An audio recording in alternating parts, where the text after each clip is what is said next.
Bismillahirrahmanirrahim. Alhamdulillahi Rabbil Alameen. Wassalatu wassalamu ala Rasulillah. Welcome to the podcast Allah Knows Best. This is our third session, inshallah. And we are here today in the gym. We have a special guest with us today. We have Imam Abu Usamah, who has joined us, inshallah, to guide us through some of the pertinent issues concerning the Muslim Ummah at this current time. Assalamu alaikum wa rahmatullah, Shaykh. Sam. Alhamdulillah. So a pleasure to have you on the pod, inshallah, Shaykh, as the first live session. Issues that are going around the world, Shaykh, especially in Palestine, concerning the Muslim Ummah. We want to give some guidance to the youth today, inshallah, revolving around Palestine and Gaza. Before we go into the question, Shaykh, just how are you finding everything at the moment? How are you feeling about it? Subhanallah. Bismillah, alhamdulillah, wassalatu wassalam ala Rasulillah. I think I'm feeling the way probably the vast majority of Muslims who have Iman are feeling. You know, anger, confusion as well. I mean, there are a plethora of emotions that are running through everyone. But the da'wah and the call to the community is to calm down and to navigate through these things based upon the proofs that we get from the Kitab and the Sunnah. And that's because we do not have to reinvent the wheel. We don't have to reinvent the wheel. So everything that's going on right now, there are lessons to take from it. But just how do I feel? I remember the first khutbah that I went to deliver in my Masjid al-Rahmah, and I had a Palestinian flag that I saw a young brother had it in Birmingham when I was taking the train to Leeds. And I took the flag with me, and I was walking down the street to the masjid, and I was really upset. I was really, really upset, and I had to talk myself down, because as the imam, as the khatib, as the muwajjih, I'm one of the last people who should allow my emotions to take over, because emotions are a problem when they're not dealt with properly. Subhanallah. So, Shaykh, we've seen a lot of the responses, the reactions around the world, local reactions from the youngsters. Are you proud of the reactions that you're seeing, or do you think there's more to be done in terms of what we are already doing at the moment? For me, my observations are bittersweet. They're bittersweet. And that quite naturally, the knee-jerk reaction with what's going on causes Muslims who are practicing and not practicing to be upset. So a lot of brothers and sisters who are not connected to the religion at all, no salat, no hijab, no fasting, they just have Muslim names, they have ghayra for al-Islam.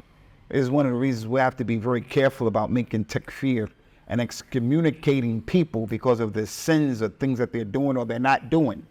Because people have Iman in their hearts. And that's why when Usamah bin Zayd, may Allah be pleased with him, killed that man after the man said, La ilaha illallah. And they were fighting one another.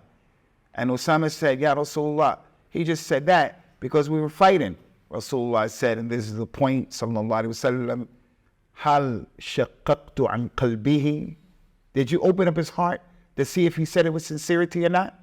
Allah Azza wa Jalla is the one who looks at the reality of the hearts of people. So from that angle, it's sweet. It's a positive situation. But from the other angle, it's bitter. Throwing mice and Mickey D's, this is not da'wah Allah. This is a juvenile action.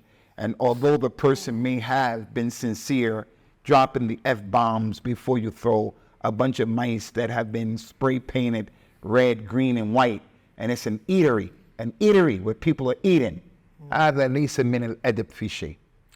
So that's one reaction from the people, and that may not be correct, or that isn't correct. So how do we ensure a pro-action instead of just being reactionary? How do we know that these actions are good to react in a certain way rather than going overboard? Well, we have to look at our religion. This is one of the negative observations that due to the lack of knowledge in the normal everyday Amr, Bakr, Zayd from the Muslims, Aisha, Fatima, there's a little bit of knowledge in our ummah. What's taking place right now in Palestine, the way the leaders of the Muslims are disengaged. For the most part, Kuffar have come together to assist the Israelis in addition to what they've been given in the way of money, in the way of arms. All of these things have been prophesied. So the Prophet told us that we would be like the foam of the ocean, sallallahu alaihi wasallam, and we would be divided. Not all of these things. And one of the signs of the hour as well, in addition to all of this, is lack of knowledge. Wow. From the signs of Yawm al-Qiyamah is that knowledge of the religion will be raised from the people. So being angry, these things are natural. These are natural. Allah said in the Quran, وَأَنَّهُ هُوَ أَضْحَكَ وَأَبْكَى. Allah is the one who makes you cry and He makes you laugh. So if we saw a person who never laughs or he never cries, something wrong. There's something wrong with you. You can't laugh all the time. You can't cry all the time. But that's natural. So the anger that's happening right here is normal. But what we have to do is not be reactionary, have knee-jerk reactions, and we just deal with it. Because we have the Kitab and we have the Sunnah. And we never found Rasulullah sallallahu alaihi wasallam not once being reactionary in a way where it could be said he was blameworthy, sallallahu alaihi wasallam. Sometimes the companions would react. A companion would slap someone for something he didn't like that he said. And that, things like that, but not the Nabi. So this is what we have to do. We have to fall back to the black, relax, and let older people, more wiser people, more knowledgeable people who are not going to deal with these things just based upon emotions. We got to put our emotions to bed. Put them to bed. Put them to rest right now. I'm a Da'i and I'm from Palestine. So this is touching me very closely. So I'm going to allow my emotions to take over. No, I can't do that. So I see like some of the people we may not agree with what they're saying. You and I have spoken in details about some of the personalities who are giving dawah. Sometimes what they're saying is correct, but the way they're saying it, not taking into consideration, you got to read the room. But they say something that is correct, but I don't like his position and I don't like how he said it, so I call him a Jew. I call him a Zionist. I call him a rabbi. Man, you're being reactionary in a way where that description that you're giving to him is a major sin. And you see yourself as being someone who is, having ghayra for the religion, which I believe our shabab have. But that's just one of the many examples of what we're seeing, the reactions that are blameworthy. So Sheikh, what I want to ask about the reactions that we're seeing around the world, does al-Islam, this way of life that we live, does it allow different approaches in a very complex scenario that we're in, or is it like a one-stop shop and this is the way the Prophet ﷺ did it and that's it? Well, the Nabi sallallahu alaihi wasallam is the example for us. He's the qudwa, he's the uswa, he's the method. So we have to look at the mishkat, the yambur, the well of prophecy, the Quran and the Sunnah, and the way his companions who were around him understood the different things that were happening. So I'm not going to say it's one-stop shop, you said. Sometimes a thing is one stop, the Tawheed of Allah, knowing the unseen. That's only for Allah. One-stop shop, as you said. There's no room for a second opinion or a fraction of a second of opinion. But in terms of how to deal with a particular thing, how to go about solving the problem, then that can be, a bit wider, can be osa. But still, it has to be something that is based back and referred back to the Kitab of Allah and the Sunnah of the Prophet sallallahu alaihi wa ala alihi wasallam. And that's why we have the companions themselves having different opinions about how something should be dealt with. So in this case, it's complex, it's complicated, and that means just by default, it being complex and complicated, just by that, most people should disengage.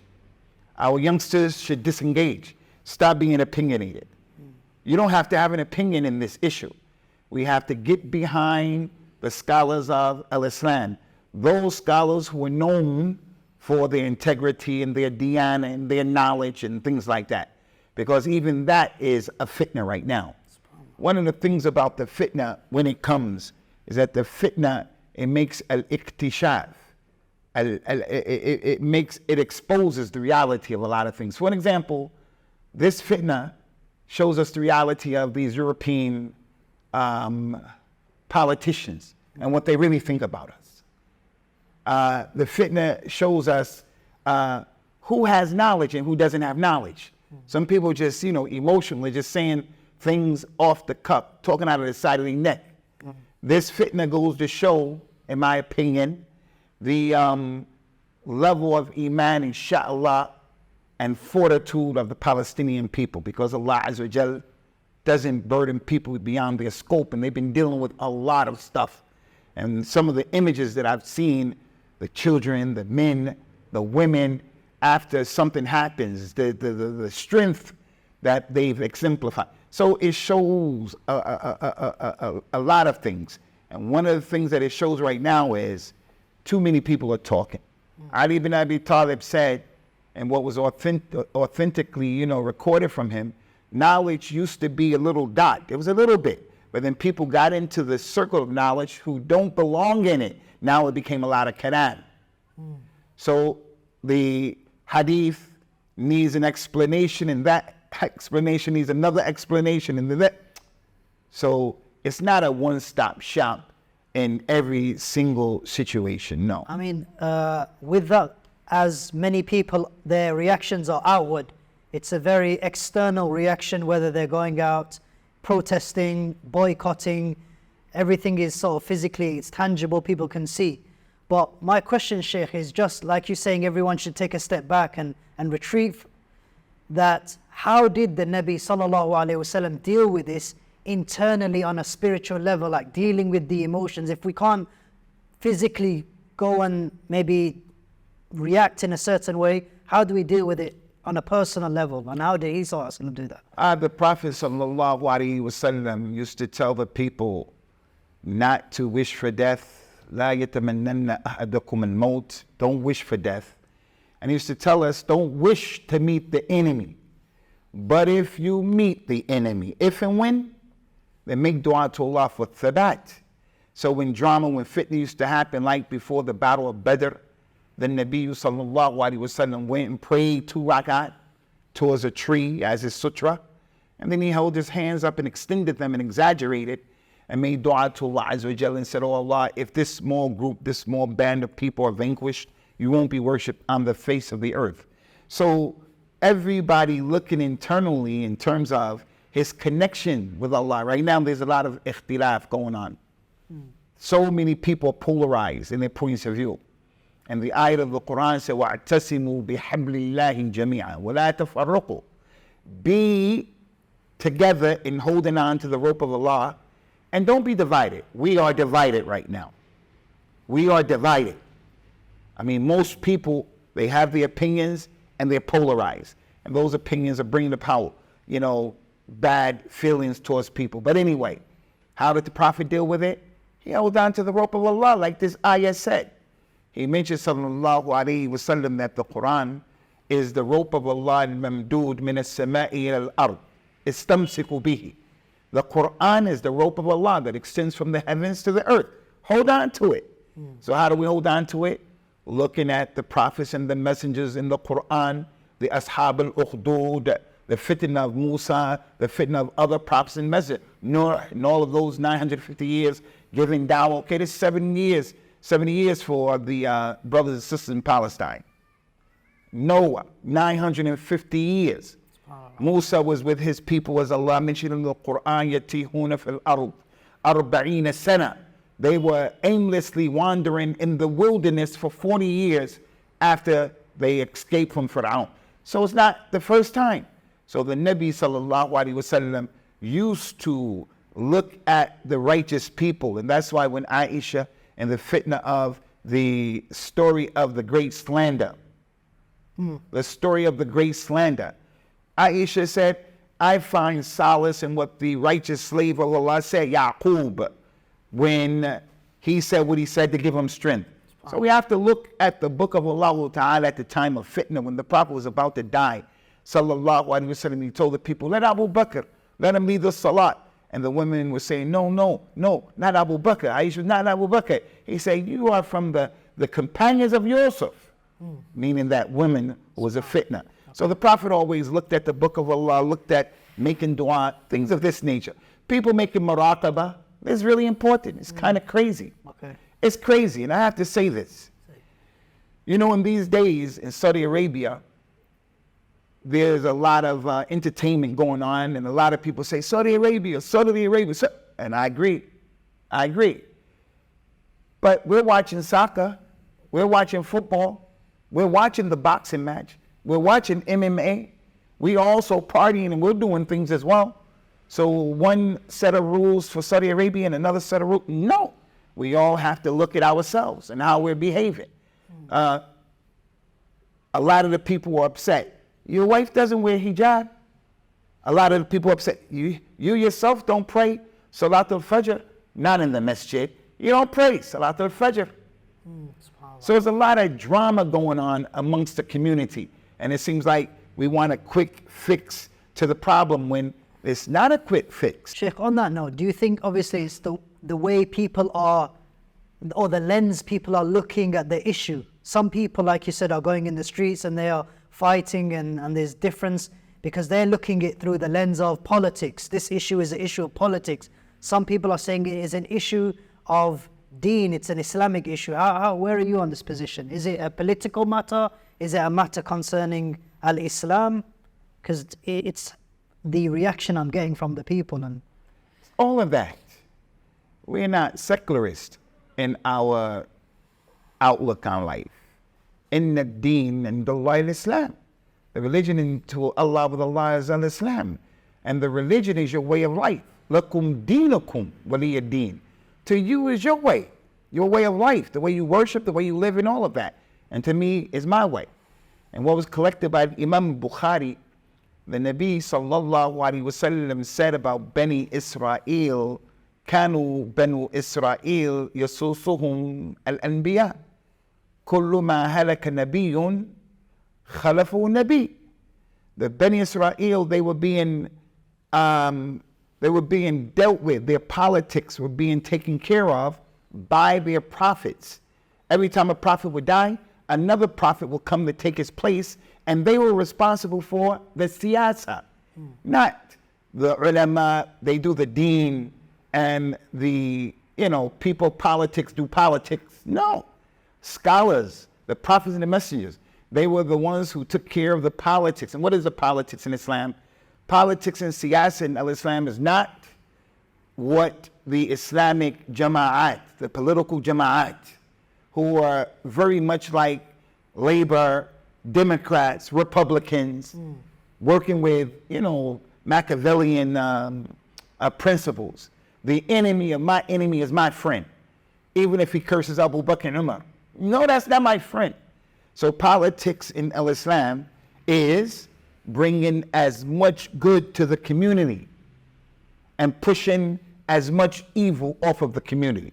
That's politics in Islam.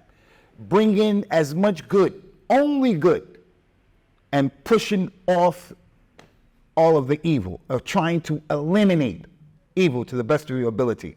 So that means a lot. So this issue is a religious issue, it's a political issue, it's a social issue, it's all of that. Yeah. It's a military issue. There's jihad right now. What jihad? The jihad of the permissibility of boycotting the products of the people who are hurting the Muslims. And that is mentioned in the books of jihad. There's an issue of aqidah, and that the scholars, Al-Imam al-Bukhari, other scholars, they wrote books, Kitab al-Fitan. So that's another thing. How do we deal with this? Do we just react and we go out, we throw mice and we get upset? Or do we as Muslims go back and we read the book of Al-Imam ibn Kathir about the fitan al-Malahi? Do we go back and we read about those books about the fitan that Al-Imam Bukhari wrote? So as to strengthen ourselves to, be able to deal with what's going on. Sheikh, and at the forefront of all of this, I would even describe it as the firing line. It is the heads of the nations, the rulers, and they've been placed at the front and they're probably getting the brunt of this on the firing line. Is that where they should be? Are we, how can I word this? Are we being fair with the position to the rulers? Do they have a bigger responsibility than us? The rulers have a big responsibility. They have the biggest responsibilities out of everybody, no doubt about that. And they will be questioned about their positions, Yawm al-Qiyamah. And that's why it's important for Muslims to make dua for their rulers. But making dua for the rulers does not mean that we condone what they're doing. Not at all. We hate what Allah hates and we love what Allah loves. I don't like the people who come and try to stuff down our throats. We don't make khuruj against the rulers. We don't agitate the people against the rulers. We make dua for the Muslim rulers. But people are trying to make it appear like any and everything that the rulers do, we're supposed to be in tune with that. No, what happened to the understanding of what the Prophet says, sallallahu alaihi wasallam? Whoever loves for Allah and hates for Allah, gives to Allah and doesn't give for Allah, faqad istakmala imanu. His iman is complete. So whoever does mistakes, sins, the imam, the ruler, the lady, whoever, as long as they are mukallaf and they got responsibility and they have the aql, we hate what people do that's wrong. So the issue with the rulers is part of the complexity of this as well. It's part of the complexity. I am super duper, uber, ultra disturbed when I find the Israeli state, they are getting tens of millions of pounds in financial help from all of these Western countries. They're getting help militarily from all of these Western countries. And when this fitna happened, they got even more. Okay, but that's because they're with each other. Go for it. But then when we look at the Muslims, the efforts appear to be nominal. And I'm not one of those people to put my foot in the arena that I have no knowledge. I can't say what people are doing or what they're not doing because I don't know that. And that's what we have to be careful. We become emotional and we want to just condemn the rulers. I got to start with Abu Usamah first. I wouldn't want somebody to condemn me. He doesn't know the reality of what I'm dealing with. So they deserve that same right. But overall, our ummah is jacked up. Yeah. From the hakim to the mahkum. And that's the reality. Except those that Allah subhanahu wa ta'ala has made them ma'soom in this regard. Do Muslims need to take a stance and not be neutral? Because there's been a lot of pressure placed on celebrities who are Palestinian, not Palestinian, who are from the Arab world, sportsmen, athletes. There's been a lot of people coming out and saying, why have people not taken a stance? What does Al-Islam say about an issue like this and us to be vocal in the public eye of where we stand with Palestine? You know the ayat, inna salati wa nusuki wa mahyaya wa mamati lillahi rabbil alameen. That's applicable to everybody. My life, my death, my sacrifice, my prayers for Allah, Lord of all the worlds. So the brother who allowed us to use this gym, he allowed us to use this gym and he's part of the effort of dawah, whatever this is going to turn into. So every Muslim has to look at himself like that. So if you are an athlete, if you're this, that, it's your responsibility. But I have a principle that I teach my children, and that is the real heroes are the prophets and the messengers, salawatullah wa salamu alayhim, and the companions, may Allah be pleased with them, the righteous people of the Quran. I will never allow my children to look at athletes, magicians, musicians, actors as our examples. Muhammad Ali, point in case, the Mulakam, Muhammad Ali, he's a hero of mine. He's a hero. I love that man because he used his championship belt to further the cause of African Americans. He lost 3 years out of his life as the heavyweight champion of the world lost a lot of money, and he refused to go to Vietnam to fight a war when African Americans here in America were getting shot down in the street, as they're still getting shot down in the street, still to this day. And he put all of that on the line, all of that. These people today, I'd be hearing people criticizing DJ Khaled, and people criticizing Muhammad Salah, and people criticizing Fulan and Fulan. Look, it's not everybody's responsibility to put their voice out there. You can't make it wajib that it's everybody's job to do that. But each Muslim has to get in where he fits in to do something about his religion. And most of these guys are punks and chumps anyway. They're not like Muhammad Ali. He's a different cloth. But even Muhammad Ali, he's an entertainer. So I'm going to love him with filters. Muhammad Ali used to say, I'm the greatest, I'm the greatest. I don't have time to get into what he meant by that. Maybe he meant he was the greatest boxer. That's what I think he meant. But that's a word you shouldn't say. Muhammad Ali used to make jokes that were not Islamically correct. I'm so fast, he would say, I'll be in the bed, I could get out of the bed, turn the light off, get back in the bed. I could get out of the bed, turn the light off, get back in the bed, even God doesn't know what happened. I reject that type of joke. I won't laugh at that kind of joke. So I have enough sense to say, as a Muslim, I don't accept that. Muhammad Ali did this, Muhammad Ali did that. Some other actor or footballer, he has a girlfriend. We're not following those people. Never follow these people. And this is one of the biggest problems and challenges for African Americans. Who are our leaders? African Americans. LeBron James? LeBron James is no leader for me. Our leaders are people who play basketball, people who kick footballs around. We have to look at people who are qualified to be leaders. Started out with the Nabi of Islam, sallallahu alaihi wasallam, the righteous people of the religion. But looking on a societal level, we have to look at the people who know what they're doing. Intellectuals, people who are, mutakhassisun. As for waiting for these athletes many times just want money, but not always, not always. I saw and read a thing, and I don't know much about soccer, football. There was this cat, his name was Anwar Ghazi or Ghazi. Anwar Ghazi. He lost his livelihood, and he took a position because of this. Yeah. He lost his livelihood. But you're not going to see that. And I'm not saying people should do that. It's not wajib for everybody to come out and put their name out there, and this is what I believe. But I think when you find people like Floyd Mayweather, this ignorant person, but he sends his private jet over to Israel to give them some food.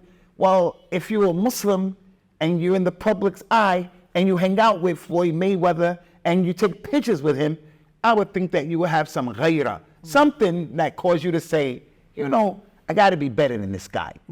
Yeah. So don't wait for these people. Don't wait for these athletes or these musicians. Don't wait for them. Some of them, they're worth their weight in salt, but most of them are a waste of time. And final point, Ustad, that we are in a collective effort together in whatever way we can support and aid Palestine, and even work together for Al-Jannah together. But that comes with a question that people are asking, can I put my creedal difference to the side? Can I put it to the side if I believe in a certain creedal matter that differs with my brother or sister, for the time being to come together for the greater picture of supporting the Muslimin at large? Can we cooperate, and to what extent can we cooperate together? Well, I would say never put your creedal differences to the side. Always keep your aqidah nusb aynaik right in front of you. Don't put it in your pocket, and don't let someone hold it. Don't hang it up anywhere. The Prophet told the people, sallallahu alaihi wasallam, "Addu alayha bin nawajid." Hold on to your religion with your molars. That was his way of articulating the importance of being tenaciously upon what you believe. Don't put it to the side. And I know it was just a figure of speech that you were saying, but I want to bring that point home.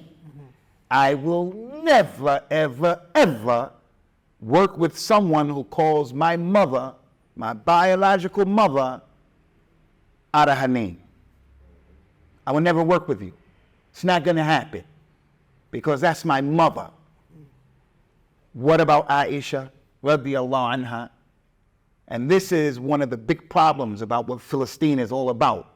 This stuff is happening. Part of it is because of the creeds that we all have, the way the Muslims understand and practicing the religion. But overall, because there were different groups of Muslims out here, like in Palestine, we're not going to be arguing about what we differ in as it relates to aspects of the religion, whether they are issues that are from the usul or the furu'. Why? Because a case of life and death. It's a war, a conflict of Islam and Kufr. It's not time for that. And this is what the scholars of the past were upon, and that's why they used to be together with people they didn't agree with necessarily. Great scholar of Islam is Sheikh Imam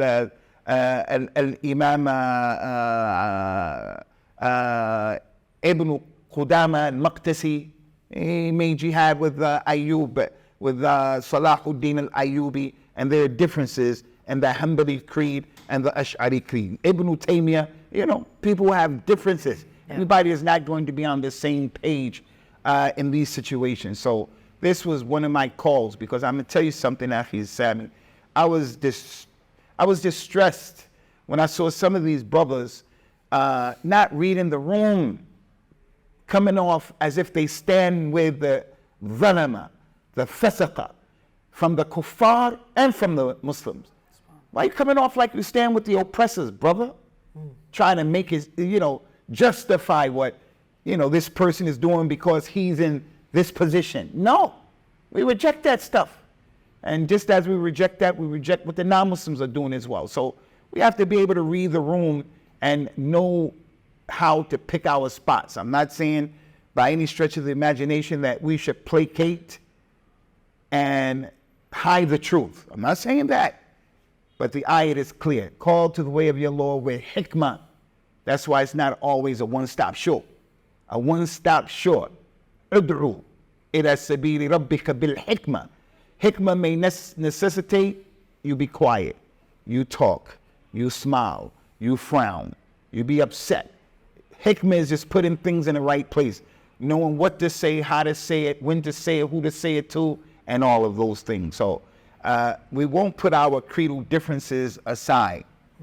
There are some people I will never work with.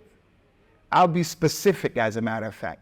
I'll never, ever work with Hassan Nasrallah. I would never work with, because of what he says. I would think something is wrong with me if I were to try to sit down and cooperate with a person like that, because of the khubth and the shar of what he's saying. And call my mother, my biological mother, out of her name and describe it.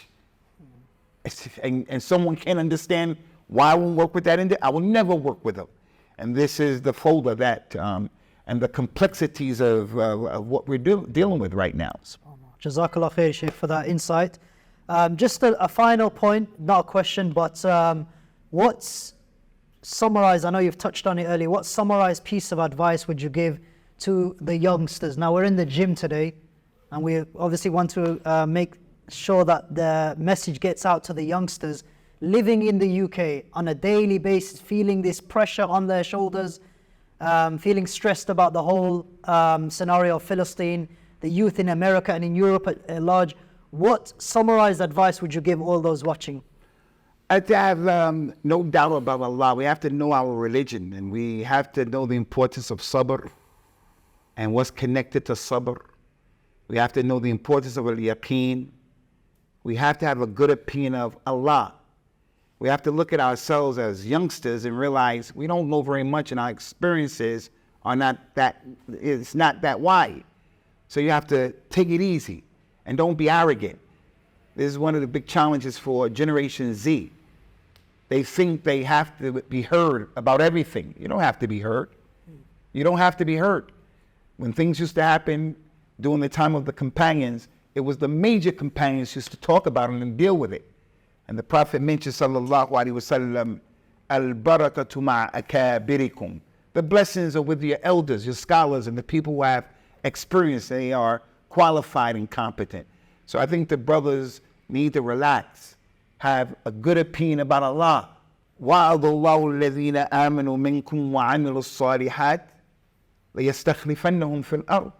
Allah has promised those from amongst you who believe and you do righteous deeds that will give you establishment in the earth. That means you have a role to play. Play your role and practice your religion. Practice my religion. The Shabab practice their religion. And the last thing I want to mention, being in this ring right here, is I find that, people are saying, we boycott. Okay, let's boycott. But I would like to challenge the Shabab who go overboard in soccer and football. I'm an athlete. When I was young, I liked all American sports. Football, basketball, baseball. I love those sports. All right. We've seen in this country how some of these football clubs have dealt with that brother, Anwar Ghazi. Fired, kicked him off, lost his job. There was another guy, he had season tickets for 15 years. And he went to the game, he had a flag, they threw him out of the stadium, him and his family, and suspended his season tickets. There was another Pakistani kid playing football, something Chowdhury. He just wrote a Instagram text or something and said from the land to the sea. Yeah. And they threatened him. So they showed us. It's like Colin Kaepernick. Colin Kaepernick in America, they were taking a knee. They were not against the United States Constitution. They weren't against the flag. They said, we're going to take a knee to raise the consciousness of the society in America that African Americans are being, patrolled differently. And we saw what happened. So I would like to challenge the youngsters in this country. We love sports so much. An American here. Why don't we start boycotting and stop watching this stuff while our brothers are being slaughtered? Don't tell me Saudi Arabia. Why don't we, all of us, stop watching soccer and football? Someone hears that and says, that man done lost his mind. He's crazy. No, we're gonna throw, I prefer to throw mice and Mickey D's and Keithley. There are three young brothers, three people, I don't know, young or what. I don't want them to say I know who it was. They had bakalavas on, and they were breaking up the windows of the Starbucks. This is not da'wah Allah. This is destruction, and this is not what is permissible. But let us put our mouths or our money where our mouths are. And that's what the Prophet used to say that Allah sent to his people. وَمَا أُرِيدُ أَنْ أُخَالِفَكُمْ إِلَى مَا أَنْهَاكُمْ عَنْهُ. I don't want to prohibit you guys from something, stop you from doing something, and I go and do it. So I'm telling people, boycott. But I don't like Starbucks. So it's easy for me to boycott. I don't eat Mickey D's. It's easy for me to boycott Mickey D's. But sports, watching the NFL on Sunday, the NBA, that's a bit more difficult. So that's my challenge to the Shabab right now. Yeah, Jazakallah khair. Brothers and sisters, very important words, inshallah ta'ala. We want to tell you to support the channel, inshallah ta'ala, to listen to our weekly podcasts. Allah Azza wa Jal knows best. Want to thank Jazakallah khair to Abu Usamah for joining us, alhamdulillah, on this Sunday night in the gym. Inshallah, we hope you all listen with an attentive ear and take some reminder back, some benefit. Inshallah, we ask Allah Azza wa Jal to alleviate the burdens of our brothers and sisters in Palestine. We ask Allah subhanahu wa ta'ala to give them a nasr, a victory, inshallah. And we ask Allah subhanahu wa ta'ala to shower mercy and rahmah on those who have passed away and to make easy for them their affairs. Allahumma ameen. Jazakumullah khair for watching, inshallah. We'll catch you on the next episode. Assalamu alaikum.